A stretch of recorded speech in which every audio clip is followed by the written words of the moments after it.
ಇಲ್ಲಿ ರಾಷ್ಟ್ರೀಯ ಪಕ್ಷಗಳು ಹಾಗೂ ಪ್ರಾದೇಶಿಕ ಪಕ್ಷಗಳು ಇನ್ನಿತರೆ ಸಂಬಂಧದಂತೆ ಏನು ಪಕ್ಷೇತರ ಅಭ್ಯರ್ಥಿಗಳು ಕಣಕ್ಕಿಳಿದ್ದಾರೆ.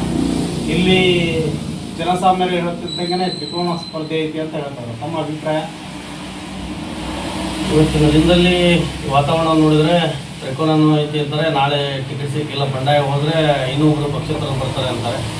ಅವರ ಸಾಮರ್ಥ್ಯ, ಅವರವರು ಏನು ಕೆಲಸ ಮಾಡಿದ್ದಾರೆ, ಅವರವ್ರ ಗುಣಮಟ್ಟಗಳೇನು ಅದನ್ನು ಅರ್ಥ ಮತ್ತೆ ಕೇಳಬೇಕಾಗ್ತದೆ. ಇವತ್ತು ಭಾರತೀಯ ಜನತಾ ಪಕ್ಷದ ಅಭಿವೃದ್ಧಿ ಕಾರ್ಯ ಮತ್ತು ವಿ.ಸಿ. ಪಾಟೀಲ್ ಅವರ ನಾಯಕತ್ವ ಮಾಡಿರ್ತಕ್ಕಂಥ ಕಾರ್ಯ ಸಾಧನೆಗಳೇ ನಮ್ಮ ಹೆಸರು ರಕ್ಷೆ ಆಗುತ್ತೆ. ಹಿಂದೆ ರಟ್ಟಹಳ್ಳಿ ತಾಲೂಕನ್ನು ಯಾರು ಮಾಡಿದರು, ಈ ಪಟ್ಟಣ ಪಂಚಾಯತಿಯನ್ನು ಯಾರು ಮಾಡಿದರು, ರಟ್ಟಿಹಳ್ಳಿಯನ್ನು ಇವತ್ತು ಹಾವೇರಿ ಜಿಲ್ಲೆ ಗುರುತಿಸುವಂಥ ನಗರವನ್ನು ಮಾಡಿದವರು ಯಾರು, ಇಲ್ಲಿ ಅಭಿವೃದ್ಧಿ ಕೆಲಸಗಳನ್ನು ಮಾಡಿದವರು ಯಾರು, ಅದನ್ನು ಜನ ನೋಡ್ತಾ ಇದ್ದಾರೆ.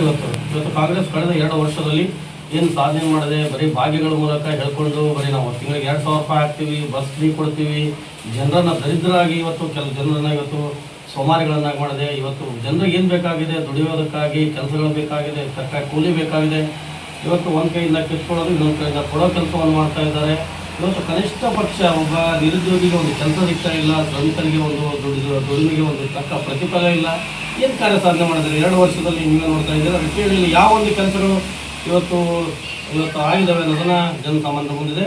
ಇವತ್ತು ತ್ರಿಕೋನ ಅಂತ ಹೇಳ್ಬೋದು, ಮತ್ತೊಂದು ಹೇಳ್ಬೋದು. ಆದರೆ ಇವತ್ತು ಭಾರತೀಯ ಜನತಾ ಪಕ್ಷದಿಂದ ಇವತ್ತೆಲ್ಲ ಹುರಿಯಾಳುಗಳು 100ಕ್ಕೆ 100ರಷ್ಟು ಇವತ್ತು ಕಾಂಗ್ರೆಸ್ ಜೊತೆ ಇರ್ಬೋದು, ನಮ್ಮ ಪಕ್ಷದಿಂದ ಸಿಡಿದಿರ್ತಕ್ಕಂಥ ಮತ್ತೊಬ್ಬ ನಾಯಕರಿಂದ ಇರ್ಬೋದು, ಯಾವುದೇ ನಮಗೆ ತೊಂದರೆ ಆಗೋದಿಲ್ಲ.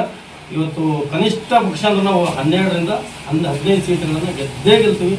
ಅದು 100ಕ್ಕೆ 100 ಶತಸಿದ್ಧ. ಈ ಪಕ್ಷದಿಂದ ಎಲ್ಲ ಅಭ್ಯರ್ಥಿಗಳು ಅರ್ಜಿ ಸಲ್ಲಿಸಿದ್ದಾರೆ. ಬಟ್ ಎಲ್ಲರೂ ಅಭ್ಯರ್ಥಿಗಳಿಗೂ ಟಿಕೆಟ್ ಸಿಗಲ್ಲ. ಆ ಟಿಕೆಟ್ ಸಿಗಲಿರುವಂಥ ಅಭ್ಯರ್ಥಿಗಳ ಅಸಮಾಧಾನಗೊಂಡ್ರೆ ತಮ್ಮ ಪಕ್ಷದಿಂದ ಯಾವ ರೀತಿಯ ಸಮಸ್ಯೆ ಬಗೆಹರಿಯುತ್ತೆ? 15 ವಾರ್ಡ್ಗಳಿಂದ ಸುಮಾರು 35 ಜನ ಆಕಾಂಕ್ಷಿಗಳಿದ್ದಾರೆ. ಭಾರತೀಯ ಜನತಾ ಪಕ್ಷ ಕಟ್ಟಕಡೆ ಕಾರ್ಯಕರ್ತರಿಗೂ ಅವಕಾಶ ಸಿಗ್ತದೆ. ಒಂದು ಪಕ್ಷದಲ್ಲಿ ಸ್ಪರ್ಧೆ ಮಾಡಬೇಕು ಅಂತಂದರೆ ಸ್ಪರ್ಧೆ ಮಾಡ್ತಕ್ಕಂಥ ಈಗೇನು ಆಕಾಂಕ್ಷಿಗಳಿದ್ದಾರೆ 35 ಜನರು ಸಹಿತ ಸಮರ್ಥರು. ಯಾಕಂದರೆ ಯಾರನ್ನೂ ನಾವು ಹಾಲ್ಗಳಿಂತಿಲ್ಲ. ಆ 35 ಜನರಲ್ಲಿ ಇವತ್ತು ಪಕ್ಷ ನಮ್ಮ ನಾಯಕರಾಗಿರ್ತಕ್ಕಂಥ ಬಿ.ಸಿ. ಪಾಟೀಲ್ರವರು ಇಲ್ಲಿ ಒಂದು 10 ಜನ ಸ್ಕ್ರೀನಿಂಗ್ ಕಮಿಟಿ ಮಾಡಿದೆ. ಆ ಸಾಧಕ ಬಾಧಕಗಳನ್ನು ಗುರುತಿಸಿ ಎಲ್ಲ ಅಭ್ಯರ್ಥಿಗಳು, ಎಲ್ಲ ಆಕಾಂಕ್ಷಿಗಳು ಸಮರ್ಥರಿದ್ದಾರೆ. ಆದರೆ ಎಲ್ಲರಿಗೂ ಒಂದೇ ಸಲ ಅವಕಾಶ ಸಿಗಲ್ಲ. ಇವತ್ತು ನಾವು ಯಾರನ್ನು ಮನವೊಲಿಸಿ ಬಂಡಾಯ ಹೋಗುತ್ತೆ ನೋಡಿಕೊಂಡು ಸುಮಾರು 15 ಜನ ಅಭ್ಯರ್ಥಿಗಳನ್ನು ನಮ್ಮ ಪಕ್ಷ ಮತ್ತು ನಾಯಕರು ತೀರ್ಮಾನ ಮಾಡಿಕೊಟ್ಟಾಗ ಆ 15 ಅಭ್ಯರ್ಥಿಗಳನ್ನು ಇವತ್ತು ಆಕಾಂಕ್ಷಿಗಳಾಗಿ ಕ್ಯಾಂಡಿಡೇಟ್ಗಳು ಇರ್ತಾರೆ. ಉಳಿದಿರ್ತಕ್ಕಂಥವರು ಕೆಲವೊಂದು ಇನ್ನೂ ಪಕ್ಷದಲ್ಲಿ ನಾವಿನ್ನೂ ಮೋರ್ಚಾಗಳು ಮಾಡಿಲ್ಲ, ಪಕ್ಷದ ಪದಾಧಿಕಾರಿಗಳು ಮಾಡಿಲ್ಲ, ಅಲ್ಲಿ ಅವರಿಗೆ ನ್ಯಾಯಯುತವಾದ ಒಂದು ಹುದ್ದೆಗಳನ್ನು ಕೊಡ್ತೀವಿ. ಯಾಕಂದರೆ ಎಲ್ಲರಿಗೂ ಒಂದೇ ಸಲ ಸಿಗ್ಲಿಕ್ಕೆ ಆಗೋದಿಲ್ಲ. ಅವಕಾಶಗಳು ಅನ್ನೋದು ಈ ಭಾರತೀಯ ಜನತಾ ಪಕ್ಷದಲ್ಲಿ ಎಲ್ರಿಗೂ ಒಂದು ಸಲ ಬರುತ್ತೆ. ಬಂದಿರತಕ್ಕಂಥದ್ದು ಬಂಡಾಯ ಅನ್ನೋದು ಬರೋದಿಲ್ಲ. ಇಲ್ಲಿ ಬಂಡಾಯ ಅಂದರೆ ಇವತ್ತು ನಾನು ಹೇಳಿದ್ದೆ, ನೀವು ಹೇಳಿದಾಗೆ ಎಲ್ಲರೂ ಸಮರ್ಥಿದ್ದಾರೆ. ಇವತ್ತು ಆಕಾಂಕ್ಷಿಗಳು ಅಂದರೆ ಎಲ್ಲರೂ ತಮ್ಮದೇ ಆದ ಒಂದು ಶಕ್ತಿ ಸಾಮರ್ಥ್ಯ ಈ ಭಾರತೀಯ ಜನತಾ ಪಕ್ಷದಲ್ಲಿ ಕಾರ್ಯಸಮಿತಿಯನ್ನು ಹೊಂದಿದ್ದಾರೆ. 15 ಜನ ಫೈನಲ್ ಮಾಡ್ತೀವಿ. ಉಳಿದವರಿಗೆ ಮನವೊಲಿಸಿ ಇವತ್ತು ಯಾವುದೇ ಒಬ್ಬ ವ್ಯಕ್ತಿ ಬಂಡಾಯ ಹೋದಂತೆ ನೋಡ್ಕೊಳ್ಳುವಂಥ ಕಾರ್ಯತಂತ್ರವನ್ನು ನಾವು ಮಾಡ್ತೀವಿ.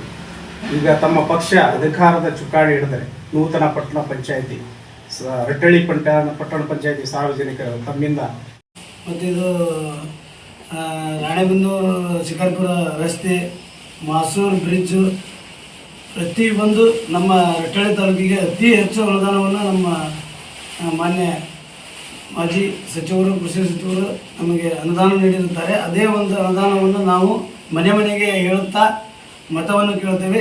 ಆ ಒಂದು ಕೊಡುಗೆಯಾಗಿ ಜನಗಳು ಮತವನ್ನು ಕೊಟ್ಟು ನಾವು 15 ಜನರು ಆಯ್ಕೆಯಾಗಿ ಪಟ್ಟಣ ಪಂಚಾಯಿತಿಯನ್ನು ನಮ್ಮ ತೆಕ್ಕೆಗೆ ತಗೊಂತೇವೆ ಅಂತ ಹೇಳಿ ನಾನು ಇಷ್ಟ